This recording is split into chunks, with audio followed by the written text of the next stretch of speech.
gets this position just got underway a couple of hours back, talking about Ekiti 2018 governorship election, which of course we in the media usually we dub Ekiti Decides 2018. I'm joined in the studio by eminent gentlemen. I'd like to thank very especially Sir Kesley Omerabo. Many thanks for joining us. Thank you. Good morning, viewers.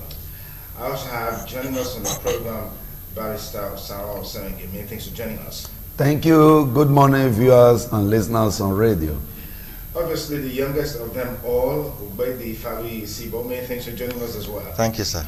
Thank you, well, sir. Well, Comrade Austin Mr. Quaid will be joining us shortly on the program for today. Well, a million apologies to all our listeners on radio that you can't really hook on to us now due to some technical hitches, which of course are being sorted out. Hopefully by next week after the World Cup, the program will resume on radio. And also, interestingly, those on our channel 22 on the terrestrial platform can also watch the program.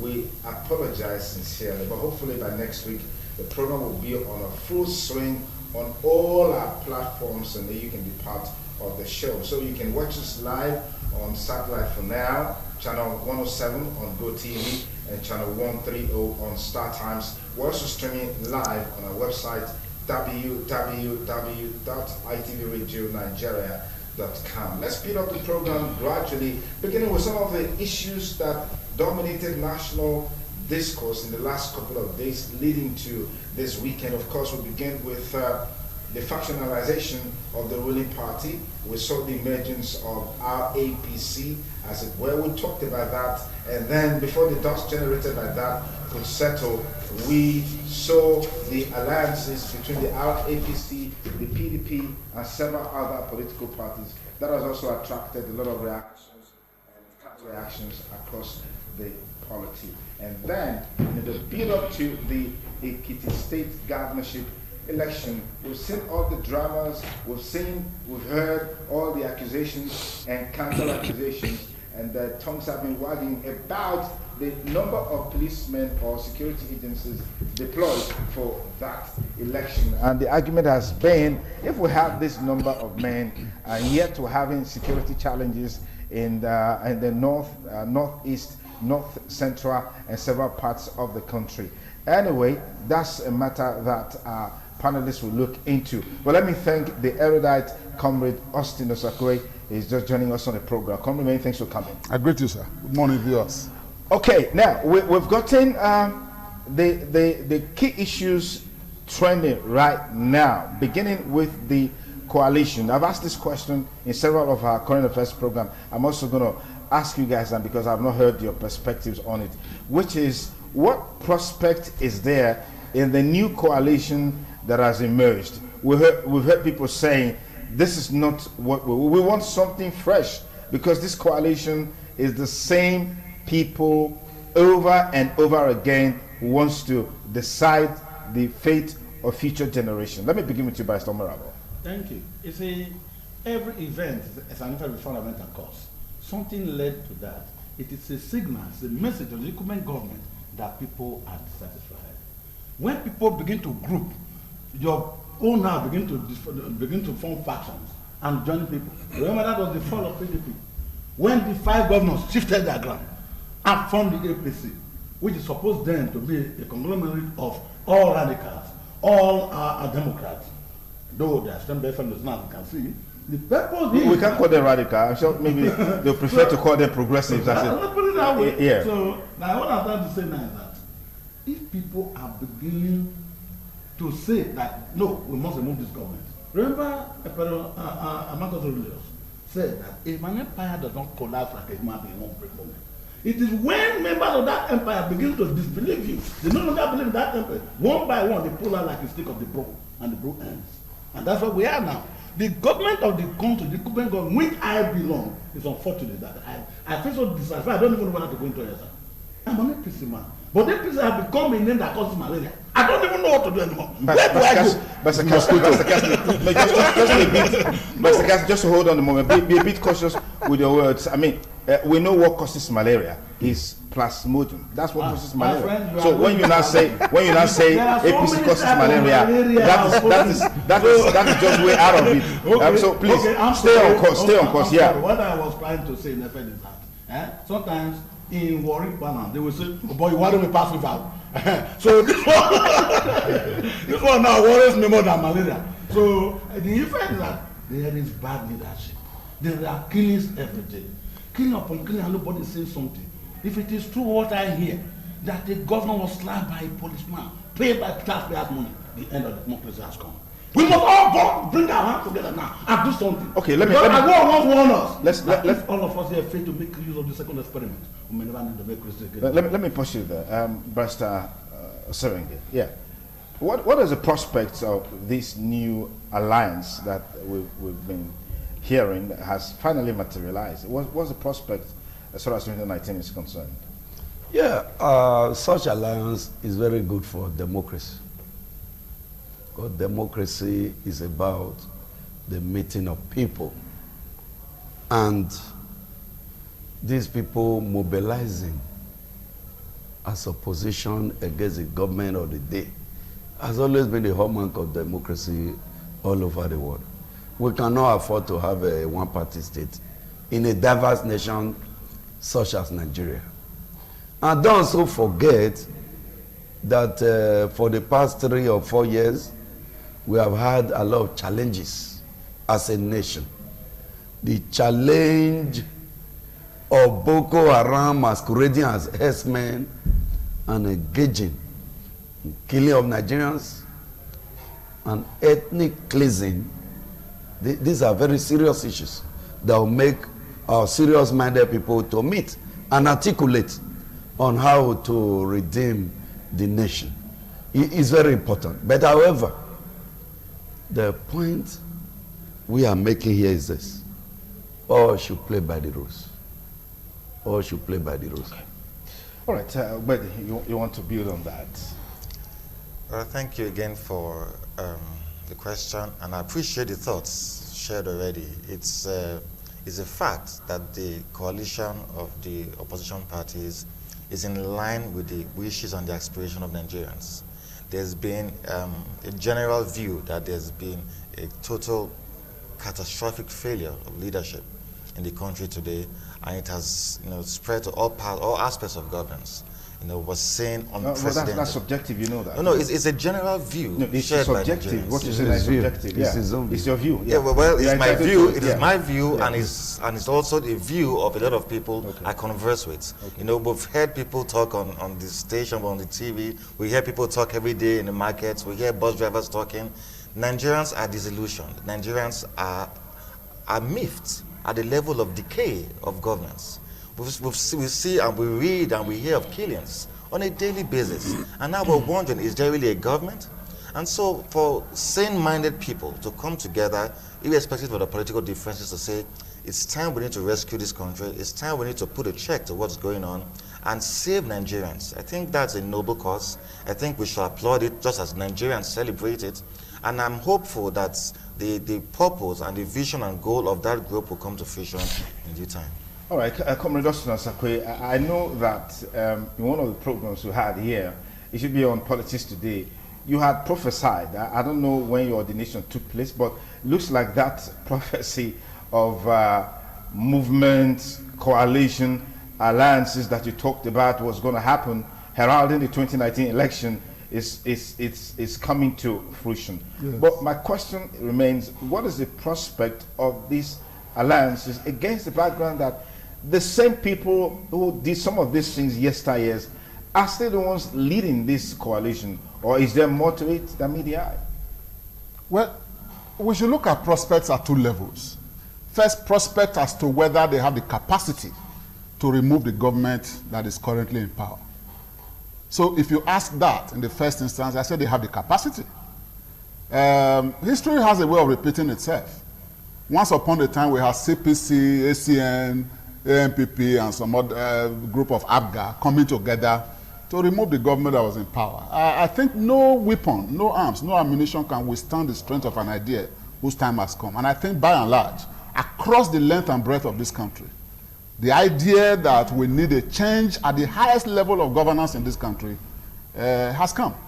And I think that this agglomeration of political forces have the capacity to effect that with the support of Nigerians. And you can count my vote as one of those to effect this change. Having said that, what is the prospect? And this is what I think should concern Nigerians. Beyond just capturing power,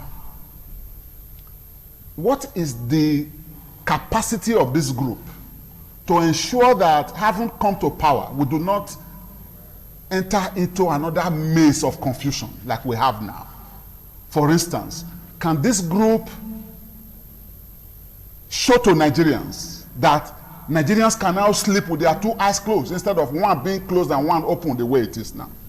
Can this group pick a presidential material and present to Nigerians who has the capacity to live above clannishness, to operate above irredentism, to operate above petty religious dogmas, to see Nigeria as a constituency that he must serve, not a part of this country, to present a presidential material who will do the same thing for those who gave him 97% and those who gave him 5%. That is what we are looking for. And that's why I think Nigerians must work closely, not only to monitor this new agglomeration, but to lend their voices to them, to jettison primordial personal interests, and look at the length and breadth of this country and pick somebody who is liberal, somebody who will see Nigerians as his project, somebody who will live, who will not hide, somebody who will not spend more time in the hospital than in governance, somebody who will not say that age is a barrier to delivering the beauty of governance. This is what I think the challenge is. So when you look at the prospects in that area, it's difficult to say, but to challenge Nigerians to ensure that they lend their voices. I am not going to remove one septuagenarian and replace him with another septuagenarian. I'm not going to remove one person who has a very narrow parochial concept of what Nigeria is and replace him with another irredentist. Okay. We want to have a Nigerian who is a Nigerian properly so-called, with patriotism flowing in his vein, who will see Edo, Nasarawa, Daura, Adamawa, Bayelsa, Osun as all part of a project which he has been called upon to deliver. Okay. Well, let's just take it a step higher.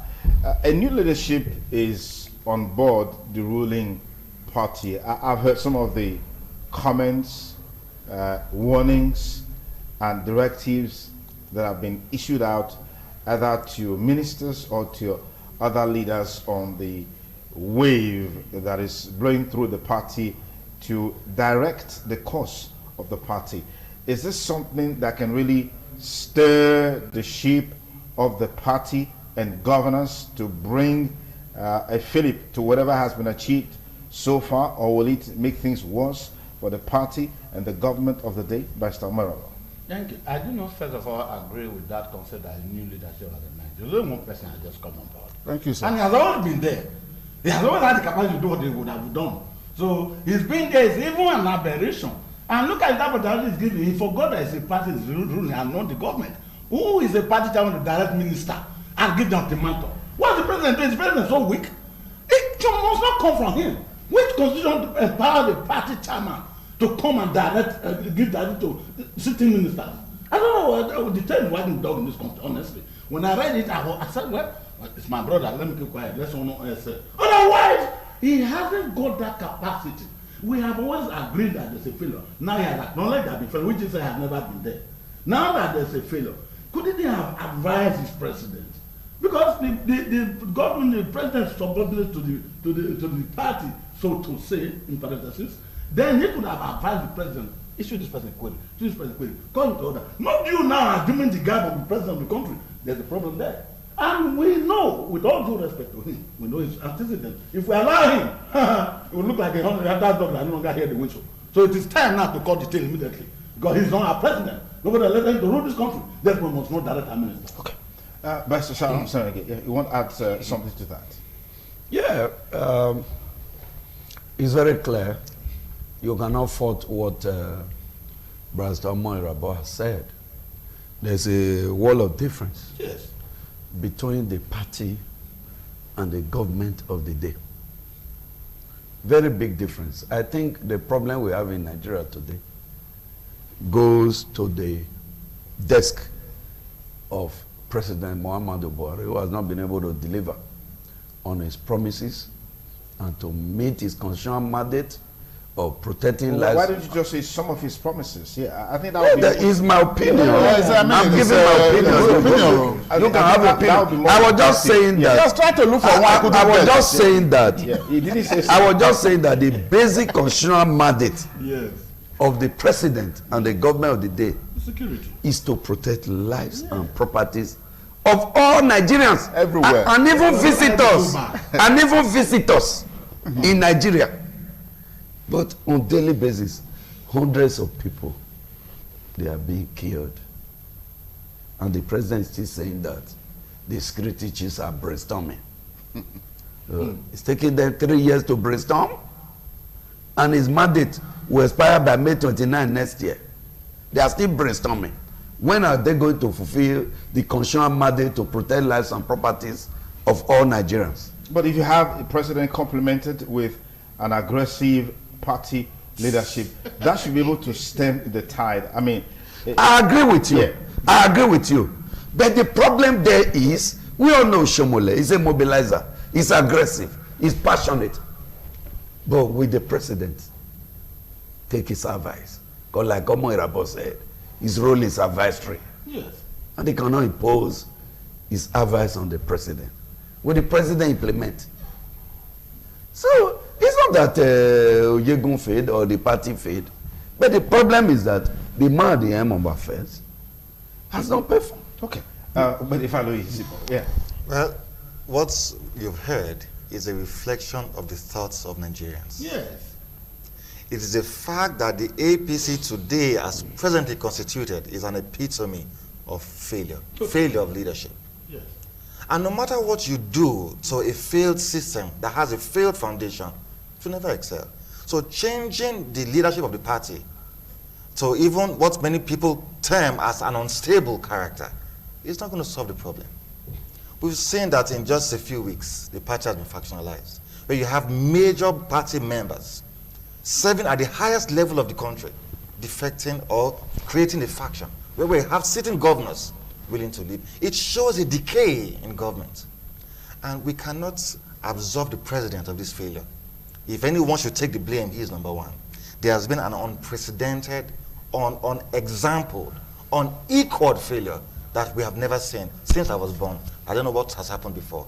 And so we cannot assume there's going to be a miracle when there's just a change of the leadership of the party, who has not really been a source of hope for members of the party, who cannot be seen to be a source of hope for Nigerians. We cannot be seeing a party chairman, an individual, taking the role or wanting to play the role of the president. It's unheard of. And if the president is going to sit down and allow these individuals perpetrate themselves, he will make a mockery, further mockery of the government, which has already performed very, very below the pass mark that Nigerians... You see, when they came in with the promises they made, a lot of us were cautious. We knew that these promises would not be able to fulfill these promises. And we were moved that Nigerians bought these guys and gave them their votes. But we have seen a sustained attack on Nigerians. We have seen a sustained attack on the economy. We have lost 5 million jobs.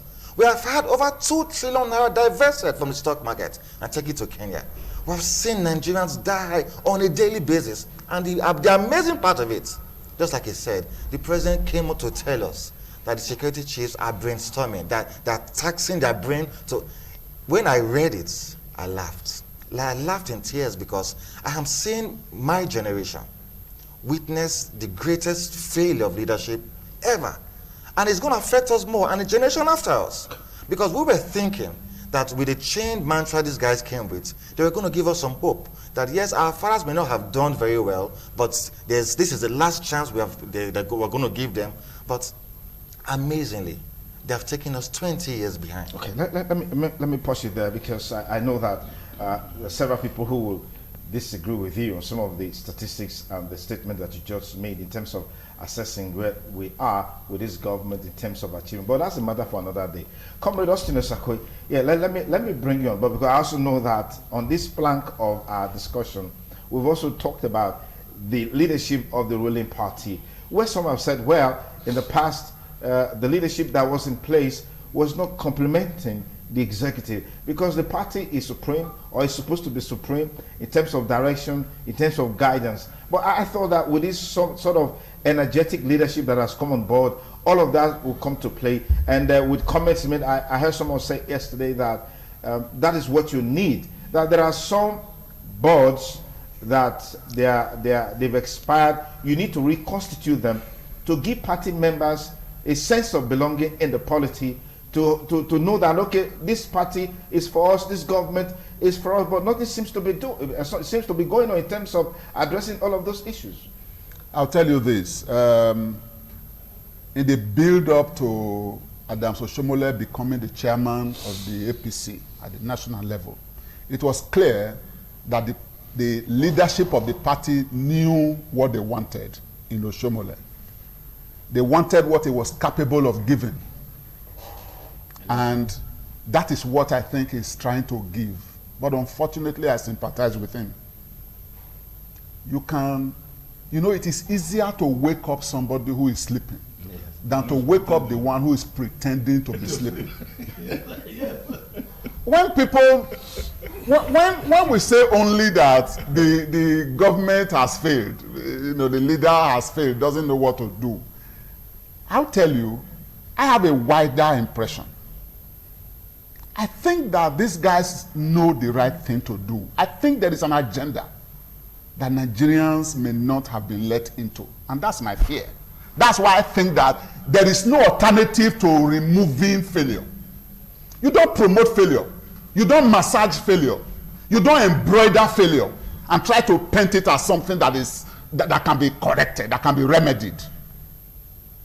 If 3/4 of a race, 3 out of 4 years, you have consistently lagged behind, I will be stupid to believe that you have saved the 1/4 that is left to correct all the, in my language, oku. I do not know the English equivalent of that. The oku that you have foisted on the country is unacceptable. So for me, yes, Adams Oshomole will try.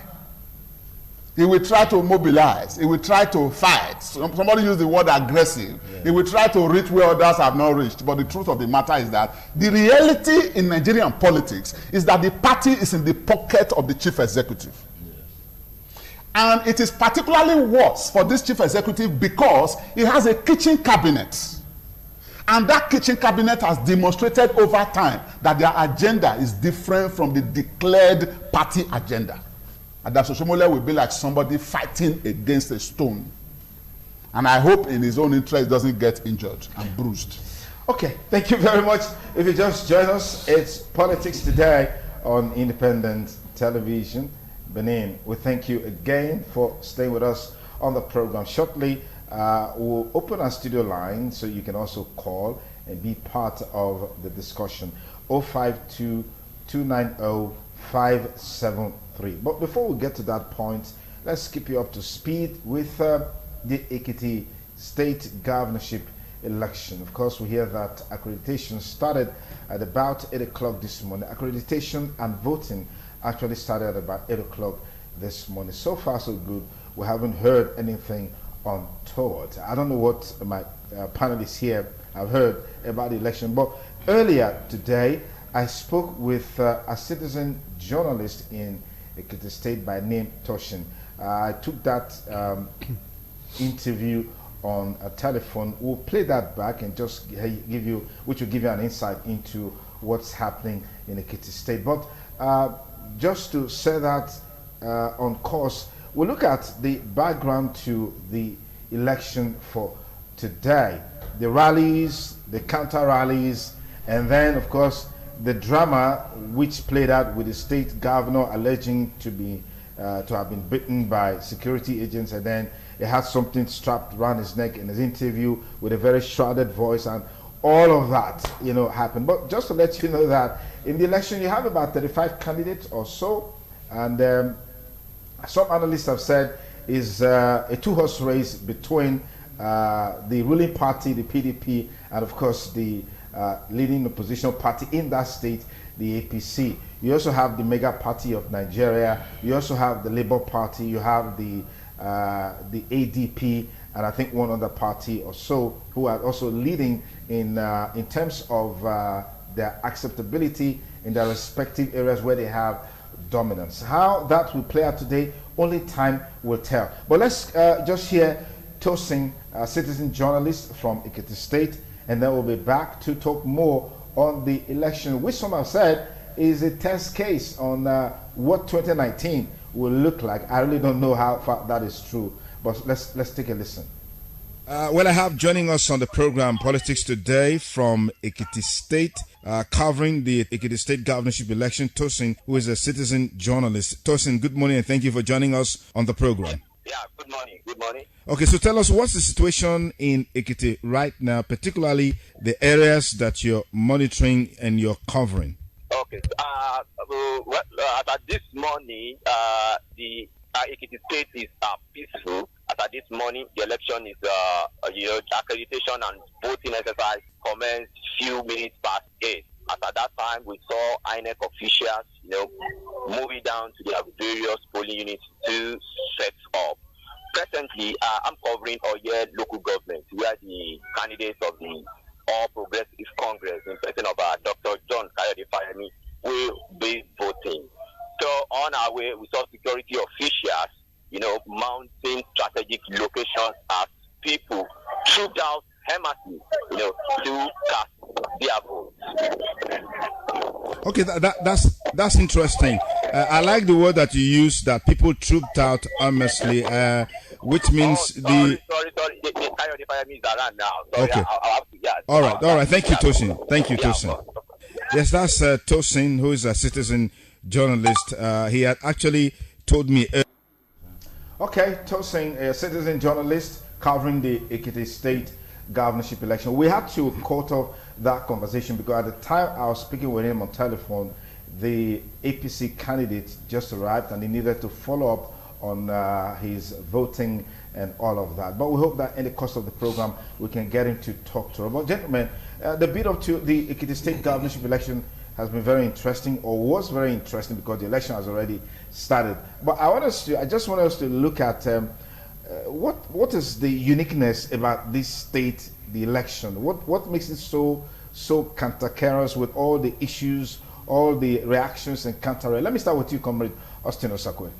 Yeah, Ekiti State has always been a unique one for me. For students of politics and social economy, Ekiti State will be of interest. That state is reputed to have more professors than any other state in this country. That state is reputed to boast of a lot of intellectuals.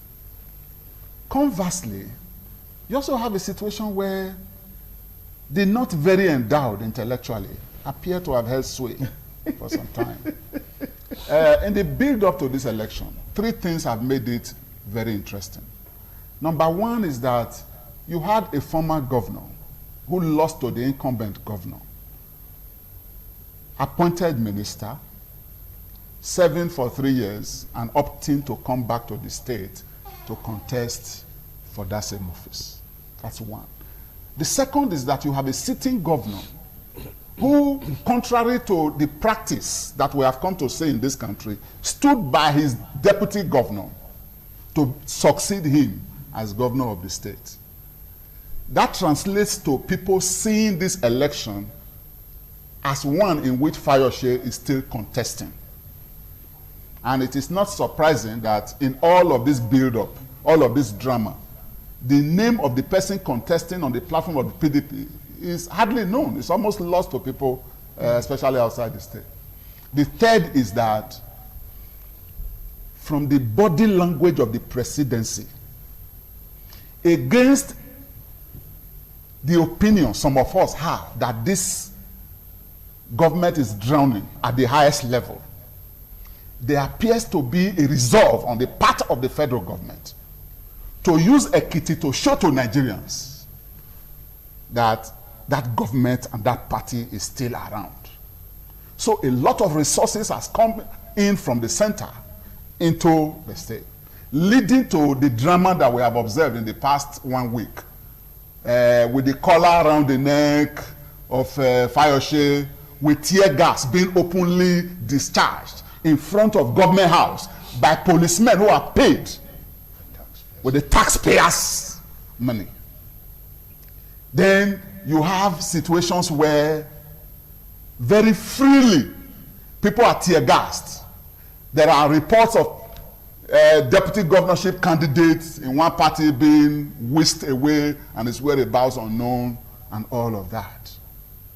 And then there are reports of importation, in quote, of individuals from other states putting on uniforms of policemen, putting on uniforms of observers, all in the state. That's why I call it reports. Yes, yes, that's why I call it reports. Yes.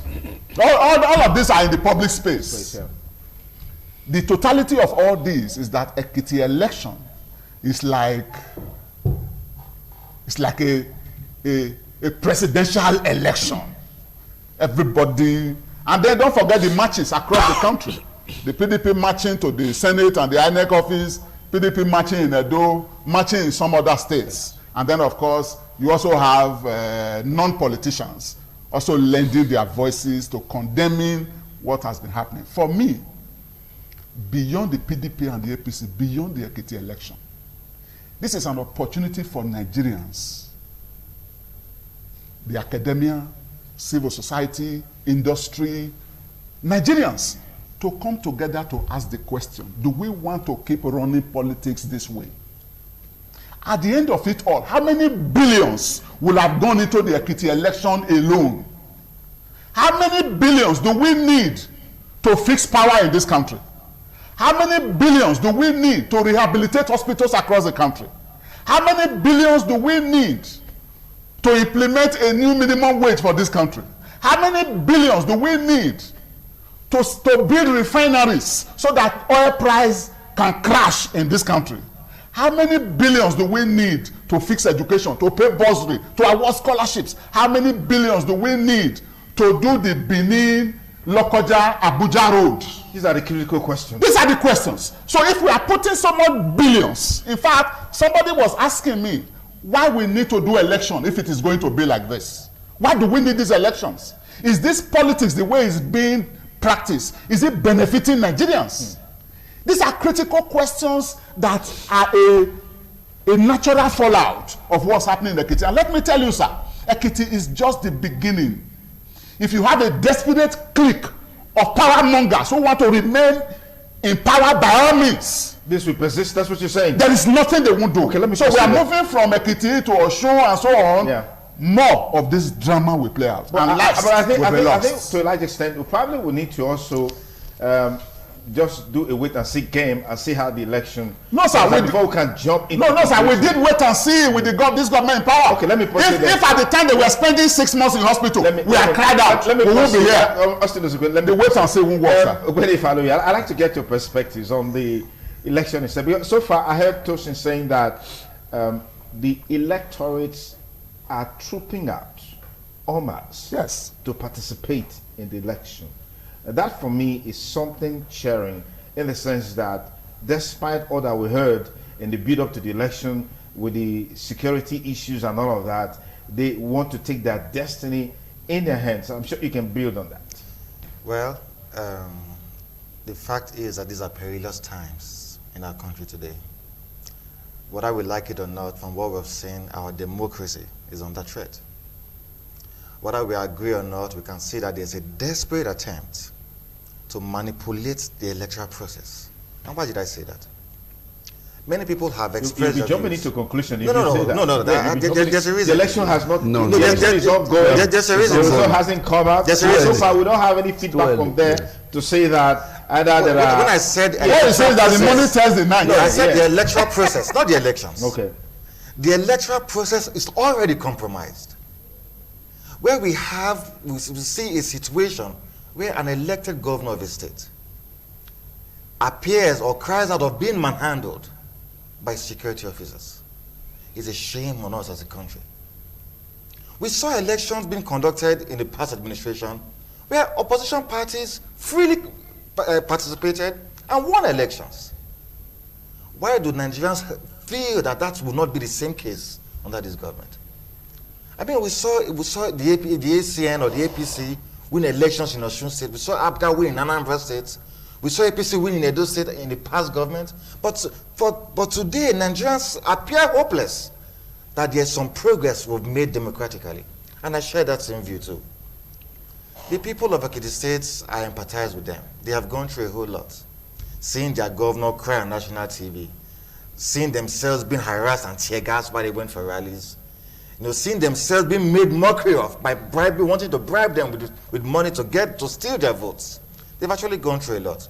And I'm glad that they are coming out to express their franchise. But the worry is, do we have a fair electoral umpire that will give us the reflection of votes cast today? That's the fear we have. Okay. And many Nigerians are watching.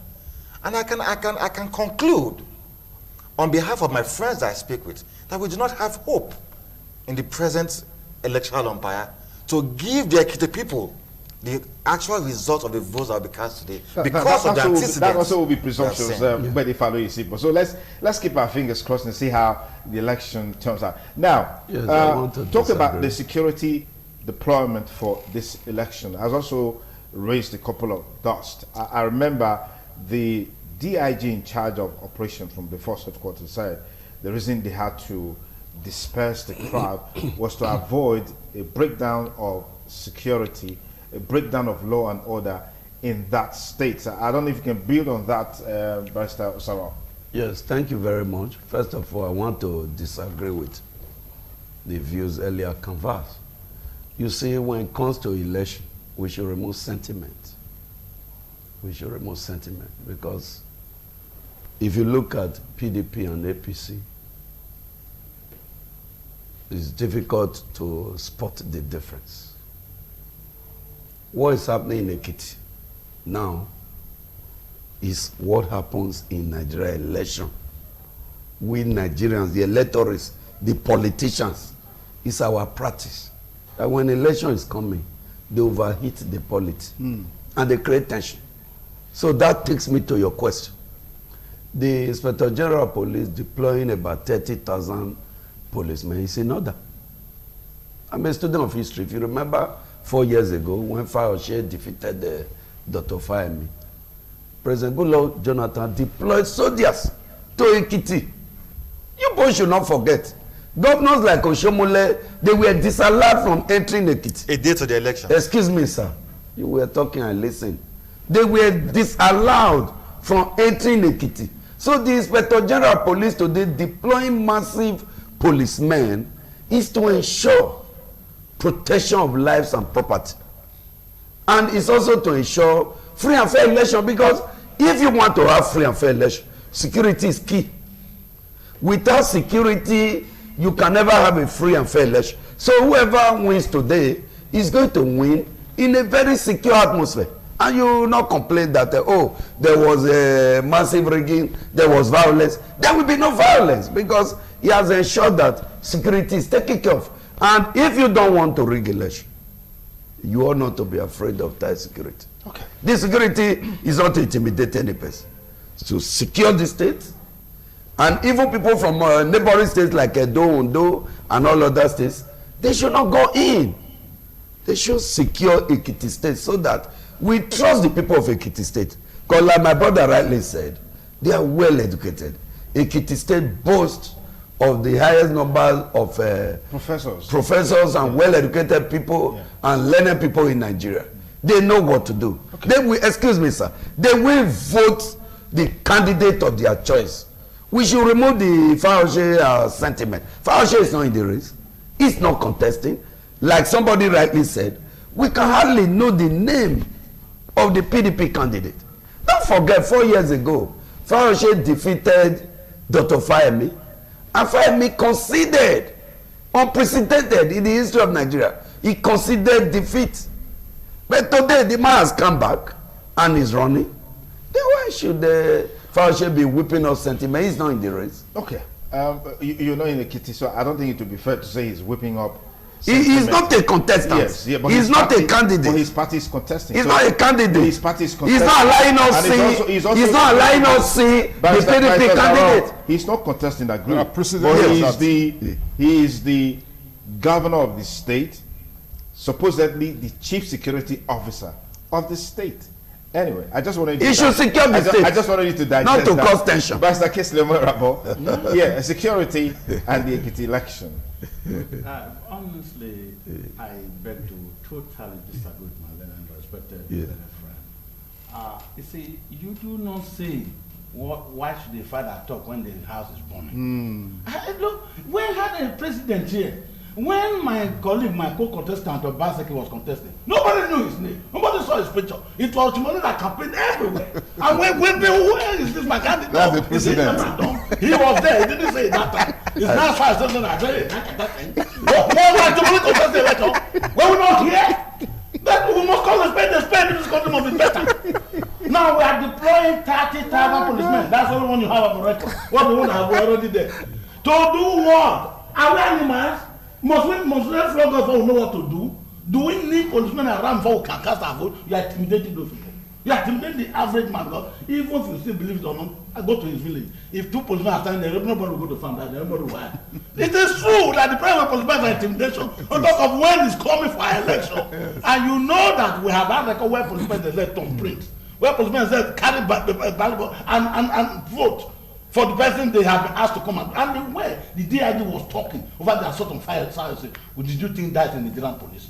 That was one of the highest level, the second command of the police force, telling us that I went to government house, I stopped them because they didn't get permit from me. God. Is that man doesn't know the law of this country? Do you need a law from do you need a permit from the police before you can campaign? Do you need a permit from the police for a rally? Did the other opposition get permit from him? And who is he to give permit? Don't say Nigerians are too complacent. You know, apathy. Okay. Let's open our studio line now. Yeah. So as I was saying, my brother. Yeah. If we must call the spade, the over-militarization of Ekiti State will certainly not lead to free and fair election. And again, I've always said that in any game where a participant is the referee, don't think about it at all. The federal government is the referee. Federal government is the participant. Federal government is there with soldiers, police, and they send an army there. What are you expecting? Okay, let's proceed. Let's proceed there. 052-290-573. Other studio line is on the screen. You can dial that number and let's get your views, your opinion, and your thoughts, your perspectives on some of the issues canvassed on the program today. And as we always say, the views expressed here are not that of the station. They are entirely of those who are canvassing them, who are expressing them. They are the thoughts and opinions of the panelists here. The same way, if you had the opportunity to be here, you will express your views, your opinion, your perspectives on the issues that we have raised. As usual, we crave your indulgence to please turn down the audio level on your television set. Do not cast aspersion on our panelists, and do not go out of course. Go straight to the issue and ensure you express your views and opinion as brief as possible, because there are other people waiting. Tell us your name, where you're calling from, and then go ahead with your views. Go ahead with your opinions. Okay, let me come back to Comrade Austin Osakwe. Expectations are high on this election. Someone said something quite interesting, that the PDP governorship candidate in that state is not being heard nor seen. That was countered by Barrister Kesle Omerabo using Edo State as a case study. So what, in your opinion, will be the determining factors in the outcome of the Ekiti State governorship election? Well, the Ekiti people are going to, they have the opportunity now to compare what they have now with what they had under Fayoshe. But there are other candidates. There are other candidates. There are 2 candidates. I mean, let's there are other candidates. And then I saw a video on, I don't know how true it is, of the Minister of Labor and productivity. Campaigning for yes, yes. I think that was a slip. I had the video. Okay, I think that was a huge. It was a huge slip, yes, and a huge mistake. And I'm sure the party chairman, knowing who he is, will discipline him. All right, all right. We have our first caller online. I'll come to you, Comrade Austin Zakwe. Hello, caller. Good morning.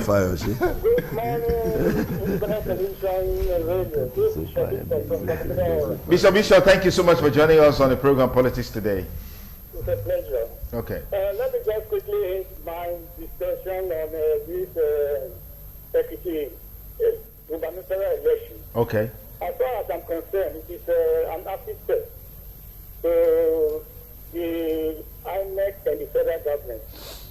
Because this election will determine whether the 2019 election will be free and fair or not. Okay. So my advice to INEC is that they should really ensure that there's fairness, there's equity, there's all that it takes to behold a very reliable and decent election. The best candidates should emerge victorious. Thank you. All right, Bishop from Sabogida, thank you for calling. Comrade, yes. So they will compare. Two, they will. You can't divorce the party from the candidate. No matter what Fayemi says he is, he will be tied to the federal government that controls the party. Because whether you like it or not, I'll give you an example. The federal government says it's looking for places to give to cattle headers. For ranching. For ranching. I am an Edo man. First and foremost an Edo man before being a Nigerian. And I am expecting them to come and collect land here. So if an election comes, for me, that will be an issue. So the Ekiti people will extend the issues in Ekiti beyond there to ask whether they can trust a governorship candidate of a party that is controlling the federal government that has shown very clearly that it cannot protect lives and property. So these are some of the issues. Okay. I also understand that Ekiti workers are being owed several months. That is going to be a factor. The workers will want to find out. Fayose is the one bringing this man on his party platform. If he couldn't pay salary for 6 to 8 months, can we trust that the man he is bringing can do same? That's another factor. But by far, most important is this. Because you mentioned that a report said they are trooping out. Trooping out for what reason? Is important. Yeah. Because if I have collected 3,000 last night, I must troop out today. This is important. Yeah. Because we have a report of billions going into the state. In fact, I met somebody outside who said, why am I not at the Ekiti person right now? So, for what reason are they coming out? Two reasons, I think. One, those who really want to, some are angry at what's happening, they want to go and make a point. Those who are loyal party members, they will come out. Yes. But there will be another group, a large group, who know that money will be given out. There's a precedent. Yes. So they are going there to see how much will they can get. And once they get, they will tell those who refuse to leave home that the thing is happening here, and those ones will come out. So you are likely to see 2 instances of trooping out. The way we had it in Edo here, there was a trooping out, and later there was a trooping out when the thing, when news got out that the thing is being done here, and people know that they will cook soup when they get home with that. So I hope in the interest of Ekiti people and in the interest of Nigerians that we get it right in Ekiti. It's not about the individual. It's not even about the party. It's about development. I think we have gotten to a point where people need to realize that when you are given a mandate by the people, it is in the people's interest that you are going to discharge that mandate. But a question mark is put on that. The resources that go into election in this country, until we resolve that issue, all of these things we are talking about, we are wasting time. Why is there a do or die thing? Why is there this desperation? It is the resources in it. Ogbede Ifeanyi Isibo, I would like to see him in the House of Reps. Soft-spoken, intelligent, very humble, very respectful. But that's him as an individual. The people who are going to vote, will they be looking at this, or his ability to bring in a war chest so that he can share money in the federal constituency that he wants to go and represent. So these are the issues for me, and I think a lot of enlightenment will do this, and Nigerians need to start taking a position. 052-290-53, that's our studio number. You have the other line on the screen. Dial those numbers and let's get your views on all that we've talked about today. Tell us your name, where you're calling from, and be as brief as possible, just like Bishop Esau from Sabongina Ora just did. Where they follow you, see, but let me come. That's some serious endorsement from you coming from. Thank you. Yeah, I don't know whether it's contested, but we got my vote, right? Thank you. We got my vote. Yes. I'll send a rogue who can fight. No, we need to send a gentleman. But you can see his biceps. You can see his biceps. He tells you something. Let me get the thing here. I hold the view. Key issues that will. Yes, I hold the view very strongly that the Ekiti people have enjoyed a sense of good leadership in the past 4 years. Okay. We have seen the governor come out strongly to defend the lives and security of his people. We have seen the governor come out strongly to invest in education. We have seen him come out strongly to invest in the people. We have seen the Ekiti students in the SSC and WAEC do excellently well in the last 4 years, which wasn't the case before. We have seen other states copy the security model of Governor Fayose to protect the people against this Fulani militia. And that is what governance is about. We see the way the people obey and follow him. A few days ago, before when the president was coming, he gave a suggestion. He gave an advice that the people stayed at home. If they didn't see him as a leader, they would have disobeyed him. But we saw that the people queued behind him. And we've seen it on TV, we've seen in the papers how infrastructure is being given primary focus in Ekiti State. And I have a very close friend who held the view that Fayose was just a noisemaker. But when he visited Ekiti State, he became born again. The sit-at-home order that he gave, it wasn't that something to spite the ruling party? Well, whatever it was, yeah. he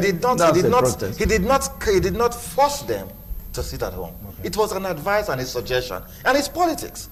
You must have influence over those you lead, and it shows that the man has influence over those he leads because they trust him. They see him as a leader that can protect them, and they are transferring that same trust to Professor Olushola Eleka. We've seen Eleka, a self-spoken man, an intelligent man who was the brain behind the emancipation of education in the Ekiti State.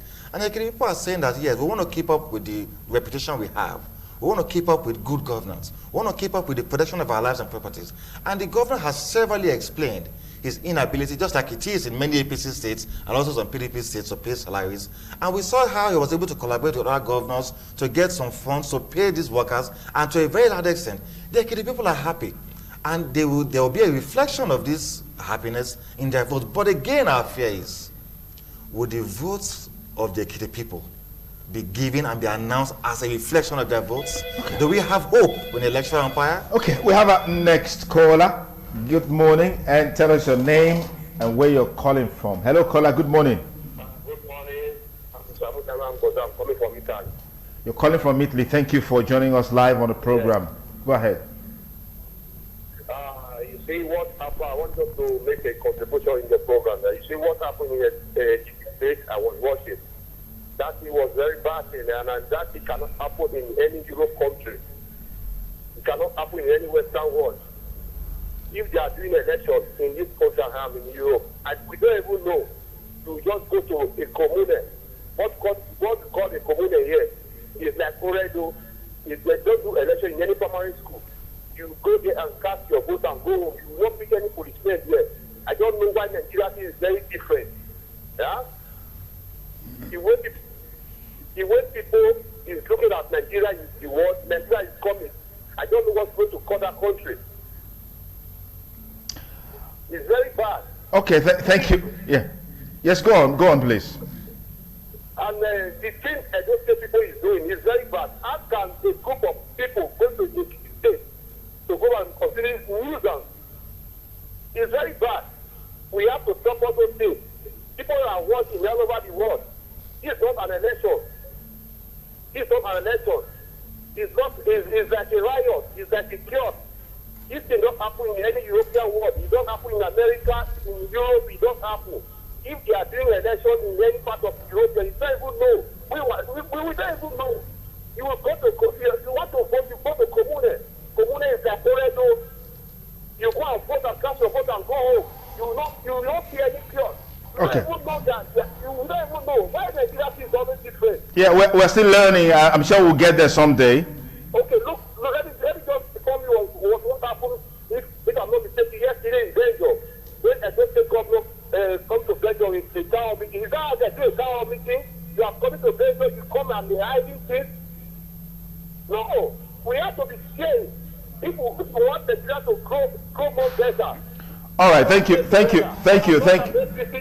an but we have to do things in the right way. All right. We have to conduct an election, let us do it in the right way. All right, thank you. I love you all. That man that put on native, may God bless you. The two men that put on native, and that man that wear black stuff, may God bless you. Thank you. You are speaking well. Thank you. Thank you. Thank you. That's one of our callers joining us live from Italy to be part of the program. We hope that someday we will also do our elections in a commune. We're hoping. We're hoping that happens. That all this militarization will be a thing of the past. In truth, it is the nature of the level of our development. Absolutely. I think we'll get to a point where you can leave your office briefly, go and just vote, and go back to do your work. Right, last word from me because we're calling it a wrap now. Yes. What I want to say is that I want expectation. Yes. My expectation using Ekiti as a case study is that subsequent programs, I want to urge you and the management to focus more on development issues rather than all these elections, spending billions on elections. Okay, our hospitals are bad, the roads are bad. We should focus more on development. Split that out quickly. I think we all have to blame ourselves. Not just the leadership, this is followership too. Yeah. Okay. The moment I said I wanted to contest election, many NGOs sprang up, run it to me. I tell them. So, okay, our time is up. Our time is up on the program. Politics. We hope you had a great time with us. All our viewers across the world, we thank you for your time.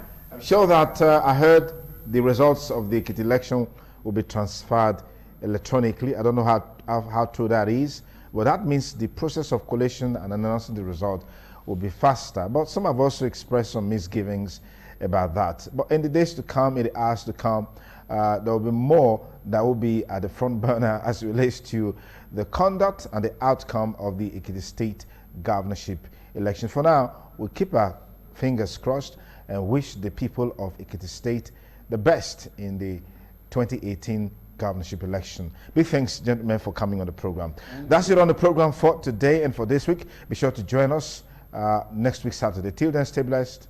Bye for now.